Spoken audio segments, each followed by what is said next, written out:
It didn't take long to realize CJ Stroud was locked in and ready to go for Saturday night's game against Toledo, and he reminded the entire country why he is a Heisman frontrunner right now. We'll discuss the Buckeyes' blowout of the Rockets and what we learned over the weekend about this team right here on Locked on Buckeyes. You are Locked on Buckeyes, your daily podcast on the Ohio State Buckeyes. Part of the Locked on Podcast Network, your team every day.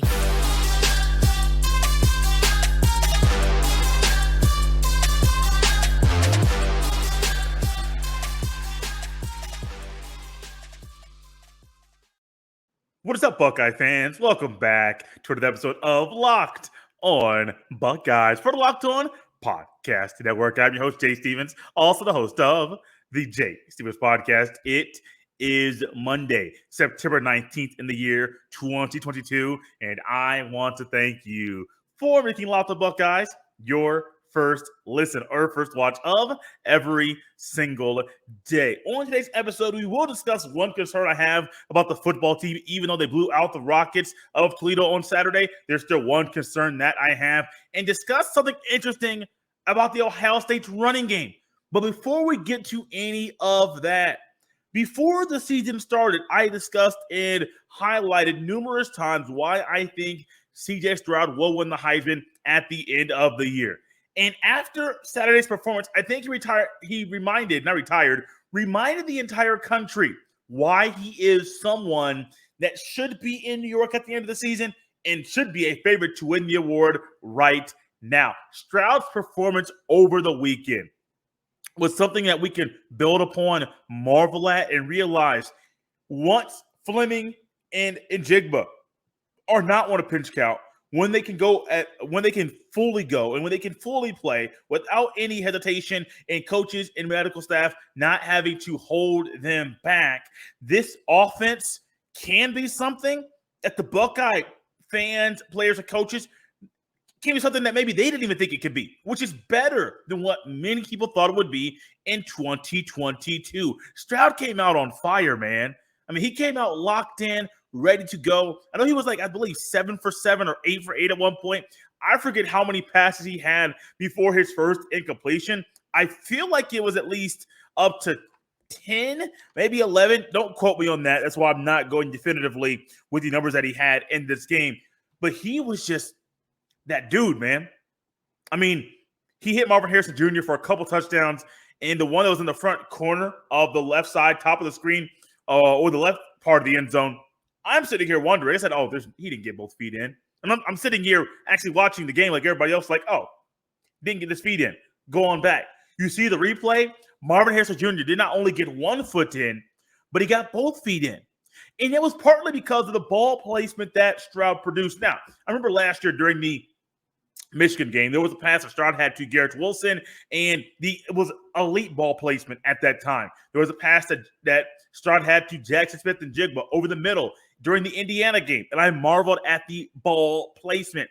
These are things that certain quarterbacks cannot do, and Stroud is doing it at the beginning of his second year as a starter at Ohio State. Stroud reminded the entire country. You could talk about Bryce Young, talk about Bijan Robinson, talk about Deuce Vaughn, talk about Quinn Ewers, talk about all these other quarterbacks and players in college football, talk about Will Anderson. This is going to be my award this year. And Stroud is just kind of taking the season, not trying to do too much. He had some bad passes against Notre Dame. Got to give credit to that secondary because I think they played out of their minds in that game based off how they have played the next 2 games. They lost to Marshall. Then they barely beat Cal over the weekend, and they were at home. I don't know what's up with Notre Dame this year. I do understand they have a first-year head coach. Things are going to be very, very tricky for them over in South Bend. But Stroud has showed us not only his connection with Harrison Jr., but also with Julian Fleming coming in, having some trips to pay dirt of his own, getting Njigba some catches, getting him loose a little bit, getting him back into the fold. Stroud is just saying, y'all, I'm going to take what the defense is going to throw at me. I'm going to attack it. I'm going to be a better quarterback than people think. And I'm just going to smoothly move this thing quickly, swiftly down the field. And Stroud's arm, we can marvel at his arm talent, but it's the elite ball placement. And I'm going to harp back on that because a lot of quarterbacks that you find out there in college, even a lot of them in the NFL, elite ball placement is not a part of their skill set. They can't do that. They can get the ball up. They can get the ball to certain places. But you say elite ball placement, not just accuracy, but being elite with where you place the ball on every throw. That's Stroud, man. It was a throw. I feel like it was a throw to Stover on the right side of the field that I was sitting here thinking, like, he just floated that ball in there and dropped it into the bucket. And that's how a lot of Stroud's passes are. He's dropping them right into the bucket. May it be just a traditional pass. May it be an RPO. May it be a read option where it's just whatever you might want to call the type of play Ryan Day is calling. Stroud is picking out quickly who the ball should go to, where the ball should go, and when the ball should get there. These are the things that you say about every quarterback. It's rare, man. What we're seeing right now in Columbus with CJ Stroud is something that is rare. He keeps getting better. He keeps improving. He keeps being a sponge. He keeps figuring out why coaches are calling certain things, why Kevin Wilson is doing certain things on offense, why Ryan Day is doing certain things with the play calling, why Corey Dennis is doing certain things, why Brian Hartline, who has a bigger piece of the pie in regards to the play calling duties, why he is doing certain things right now. Stroud is someone that I believe at the end of the year, and even right now, you can go forward and say, who's the Heisman frontrunner? And this is literally a question I had going into week 3 of the college football season because Stroud didn't make himself be a frontrunner right now. Bryce Young, yeah, he had a phenomenal drive against Texas at the end of that game, but I don't think Bryce Young was a guy who was a frontrunner right now. Normally, you don't have this conversation about Heisman frontrunners. If you have it, it's who's moving up the board, who is somebody that is going to be there at the end of the year. I firmly think CJ Stroud is reminding everybody, 1, why he is QB1 at Ohio State, 2, why he was in the Heisman conversation before the season, and 3, why he should be the front runner right now. No, somebody might be listening to this and saying, Jay, you're being a homer. Jay, you're doing certain things that are crazy. No, I'm not being a homer. I'm just simply relaying a message that CJ Stroud is that dude, and CJ Stroud is somebody who should be the Heisman front runner right now. Why? 5 touchdowns over the weekend, 5 incompletions, 22 for 27, 367 in the passing yardage, a passer rating of 256.8, a completion percentage of 81. What's the highest passer rating? I don't know, but 256.8, buddy, that's pretty good. Stroud reminded the world why he is, and he should be the Heisman favorite right now, why he's currently in the Heisman conversation. And this offense, once everybody's at full strength, and Jigba's not on a pitch count, Fleming's not on a pitch count, they're going to scare a lot of people this football season. One thing that scared me in this game was how the Ohio State Buckeyes handled and combated a dual-threat quarterback in DeQuan Finn. It may have caused some concern for you. It did for me. I'll discuss what I witnessed during this game right here on Locked on Buckeyes. BetOnline.net is your number one source for all your pro and college football betting needs and sports info this season. Find all the latest football league developments, game matchups, news, and podcasts, including this year's opening week's games. BetOnline is your continued source for all your sporting wagering information, including live betting, esports, and scores. The fastest and easiest way to check in on all your favorite sports and events, including MLB, MMA, boxing, and golf. Head to the website today or use your mobile device to learn more about the trends and action. BetOnline, where the game starts. We have said it once. We'll say it again. The Ohio State Buckeye fans are the best, and with your help, this YouTube page and channel can accomplish yet another goal. We are looking to eclipse or hit the 2,000 subscription mark by the time the Buckeyes kick off with Wisconsin on Saturday night. The game kicks off at 7:30 p.m. Eastern Standard Time. It is on the ABC. For those of you wondering where that game will be played and broadcast, that's where it will be. Go to the YouTube page. Hit subscribe and hope the show hit yet another milestone. Hit that bell while you're over there as well so you're notified every time a new video goes live. And then tell people you know.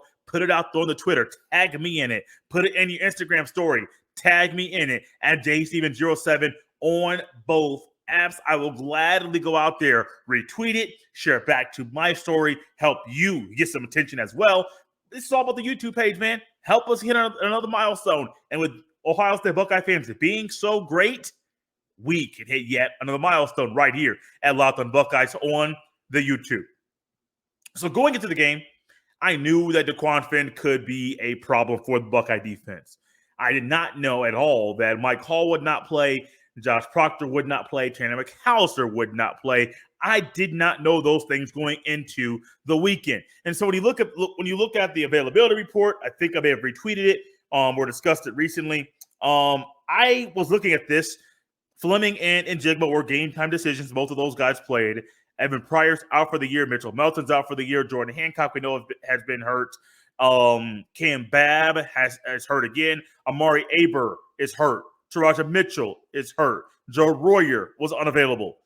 Jansen Dunn, Jalen Johnson, and Zach Prater, all those guys were unavailable.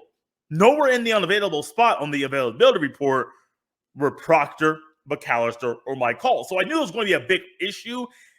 I didn't expect it to be as big of an issue as it was. Now, there was a play, and the Buckeyes, of course, they've been known to have the 2A gap blitzers, and you have if one of those guys misses or somebody misses, and you're running cover zero, and there's no safety help over top, you might get somebody to get exposed. Now, sometimes you might expect your corner, Cam Brown, or even Denzel. We'll discuss Denzel Burke in the next.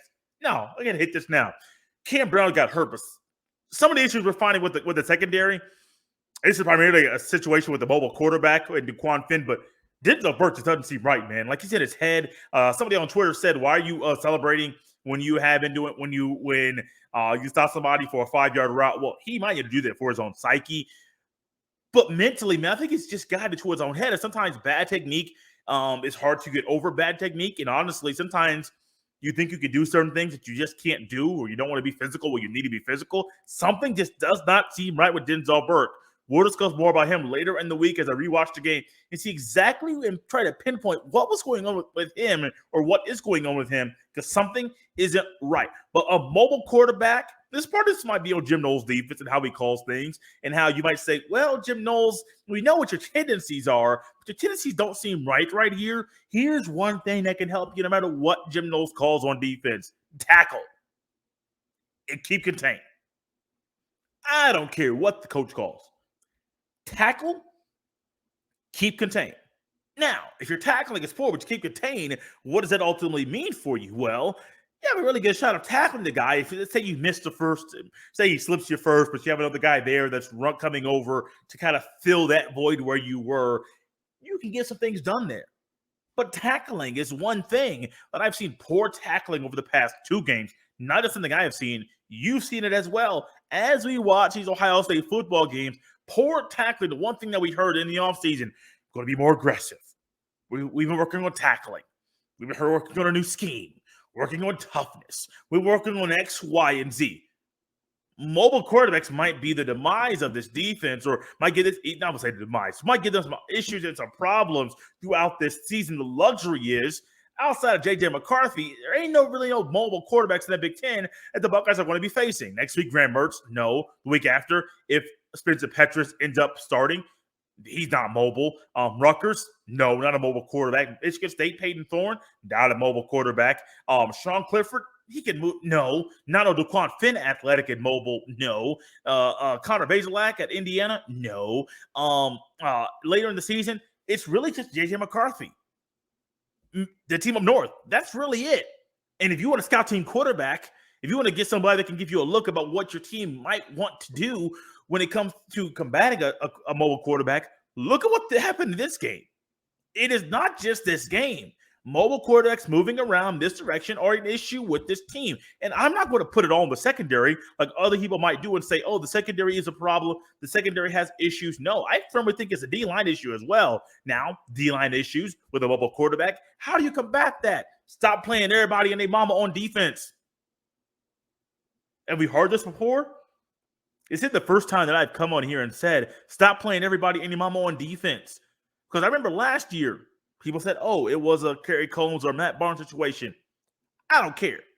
Stop playing everybody and your mama on defense. Now, it's not a secondary thing, not an LB thing. Linebackers primarily have 3. Had a few more guys play in the secondary due to injuries over the weekend. It's that D-line, man. Tighten down that rotation. I don't care if it's Toledo. If something ain't working and you don't have a big enough lead to put the backups in, shorten down the rotation. Because you want to have a guy or guys, CJ Hicks and Kai Stokes and Sonny Styles, who keep getting better. And if you keep playing this way, these guys might be like, hey, I need to get on the field, man. I need to get on the field.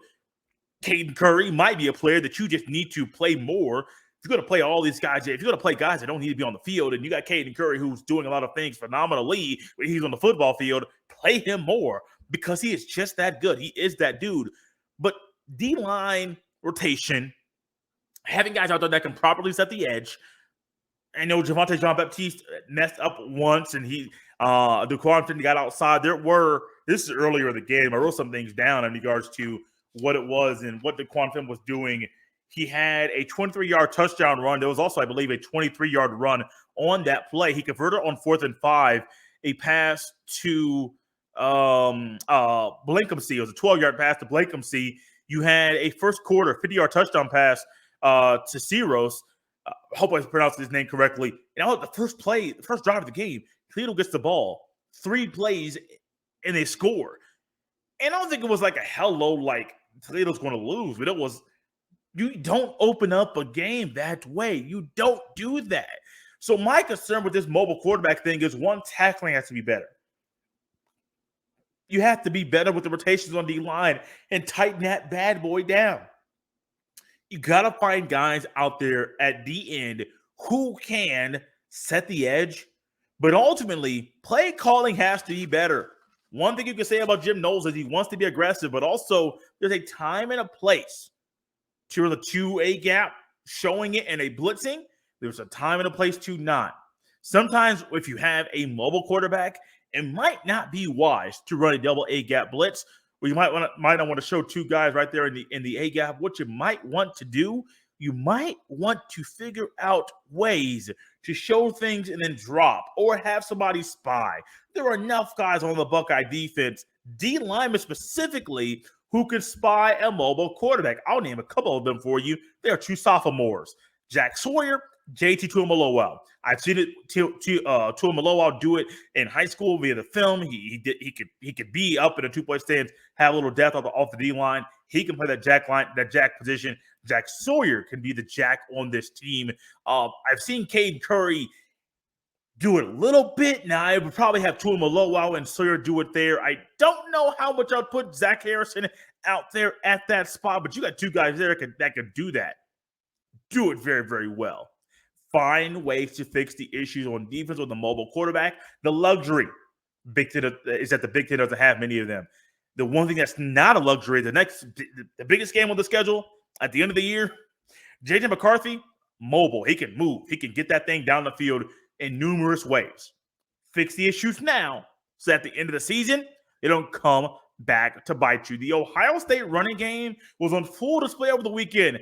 I'll discuss one thing that's a hindrance or might be a cause of concern, and the things I love about what I saw on Saturday right here next on Locked on Buckeyes. The Buckeye running game is one thing that I have been wanting to watch closely. I don't want to focus on the rushing attack, the offensive line per se, as I do think they can play better than they did over the weekend. But ultimately, I want to sit here and watch and wonder, how are these guys when it comes to hitting the hole? What's the rotation? How durable are they? Is there any hesitancy once they get hit? Are they slipping tackles? Are they keeping their feet running on contact? These are some of the minute details. Are there things in the backfield that they can do to help themselves turn a 2-yard loss into a 5-yard gain? These are things I'm looking at and wondering about this team specifically. And when it comes to the Buckeye running game, over the weekend, I mean, guys that got touches, a lot of them reached the end zone. Dallin Hayden led all Buckeyes in carries over the weekend. 17 rushes, 108 rushing yards, 1 touchdown. He had a long run of 45 yards, averaged 6.4 yards a pop. Mayan Williams, 10 carries, 77 rushing yards, a long of 19, average 7.7 yards per pop. Now, I'm going through these stats on purpose because I'm going to display something here in a second. TC Caffey, 6 carries, a walk-on running back, 6 carries, 57 yards was for the game, 1 touchdown, 49 yards was his longest run. That was also the touchdown run as well. A run that in the moment, I thought he was down in the backfield, or that like when he popped out to the outside, I thought that he was down. I didn't think he was able to keep running, but he knew that his legs did not hit the ground, and that boy just kept going and going and going until he hit the end zone. 4th most carries in the game. Trevion Henderson, 4 carries, 19 rushing yards, had a touchdown, 4.8 yards a pop. And then Stroud had 2 carries. Well, I think 2 carries for 9 yards. Caden Saunders had 2 carries. Egbuka had a carry. Mitch Rossi had a touchdown, 1 yard carry. And then Devin Brown, the quarterback, had a rush of his own. Now, when I think about Henderson, with him not being there and him going down with an injury, who's going to step up? You knew Mayan Williams was going to step up because he could fill that role if he needs to be RB1 for the Buckeyes. But seeing what Dallin Hayden did, seeing what TC Caffey did, gives me a little bit more comfort knowing that if Henderson's durability is going to be questioned, we're going to talk about that here in a second, Mayan Williams can step up, and then you also have Dallin Hayden, who could be RB3 and bump up into RB2 if one guy goes down for the rest of the game, because those 2 guys can get things done on the field. Now, we know when Evan Pryor went down before the season started, many people wondered who would be the 3rd running back, how good would he be, would you put Chip Trayanum over there at running back, things of that nature. No, the Buckeyes truly trust their running back combinations right now with Williams, with Caffey, with Dallin Hayden, with Henderson. Caden Saunders in there as well, but Buckeyes trust those guys. The one cause of concern, the biggest cause of concern with the Buckeye running game right now is the durability of Trevion Henderson. This is the 2nd time in 3 games he has had to leave the game due to an injury. Dinged up, things happen. But it's a cause of concern. Think back to last year. There were times last year where his durability in him, he had to leave games because just different things happened. Now, is this a problem because his senior year of high school, he did not play football, so he had a year off of football due to the COVID? And is that something to where that year off is why maybe he not be as durable? I don't know. It's a thought, though. Is his durability, is this just something that's going to be happening to where he has some good games, but early in the game, when things are physical, you play a physical front, he might not be able to play the whole game because of the physicality that is there? I don't know. But I believe for the Buckeye offense, for the Buckeye running back coach, Tony Alford, for the medical staff, it's a huge cause of concern. Because as talented as this young man is, and in a game where the Buckeyes had 5 touchdowns from the running backs, he only had 1, he had 4 carries, you would expect that he would have more than just 1 touchdown in this moment. Well, actually, Egbuka had a rushing touchdown as well. And so 4 touchdowns by running backs. I mean, you could even say less than that because if you don't want to count Mitch Rossi, 3 touchdowns by running backs. 1 was by Henderson. You would think in a game like that where the score keeps going up, he would have more touches, he would have more touchdowns. But ultimately, he didn't.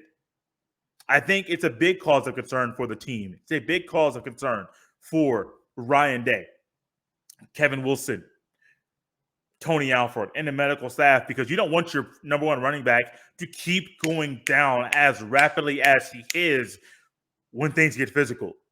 Luckily, you have a stable of running backs in a group that's really talented that can come in and fill the void when he goes down, but you never, ever, ever, ever, ever want him to go down in that way at that time as frequently as he does. Also, as I keep watching this, I'm finding more fingerprints of Kevin Wilson's offense on the Buckeyes right now with use of the tight ends and the types of runs that we're running. A mix of Ryan Day's offense and a mix of Kevin Wilson's offense, putting that thing together. The one hindrance to that is Kevin Wilson, when he was at Indiana, he utilized a running back a lot. He had really good running backs there. Jordan Howard being one of them. Some other really good running backs. He was a head coach at Indiana. You need a good running back in this offense. He'll flourish. Henderson is a guy that can do that. But if he's not durable, It just won't happen. It just won't happen where he could be able to flourish in this offense. You want him to be able to flourish, but buddy, something has to be checked out.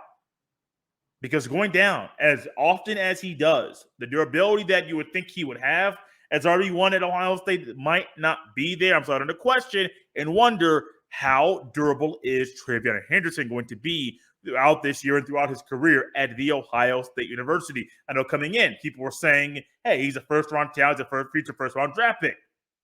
I haven't seen it yet. And if his durability continues to be questioned, he will not be a first-round draft pick. It's going to be hard for a running back to be a first-round draft pick, but durability is one thing you need if you want to be a first-round draft pick in the NFL draft whenever your name is entered into that pool. Thank you so much for tuning in to this episode of Locked on Buckeyes. You can follow me on Twitter at jstevens07. You can send all of your emails to jstevens317 at gmail.com. In the meantime, make sure to head over to the YouTube to subscribe to the Locked on Buckeyes YouTube page. It's free. Everything here at Locked on Buckeyes over here at the Locked on Podcast Network, your team every day, is free. We don't do it. Everything's free. So go ahead, head over there, subscribe to Locked on Buckeyes. Make it your first listen of every single day. Appreciate you for doing that as well. And also subscribe on the Apple Podcast, Google Podcast, the Odyssey app, Spotify. Wherever you get your fine podcast, subscribe to Locked on Buckeyes as well. Spotify, Apple Podcast users, go ahead and leave us a 5-star review and a rating. It's greatly appreciated. Another free way to help the show grow. Locked on Big Ten. Go ahead and make that your second listen of the day, because Locked on Big Ten helps you know what your team is up against across the Big Ten with Locked on Big Ten and its host, Nate Dickinson. Every day, Nate takes you around the conference with a local expert on Locked on Big Ten in 30 minutes. Make Locked on Big Ten your second listen of every single day. Make Locked on Buckeyes your first listen, because the Locked on Podcast Network has numerous avenues for you to get all the info you need.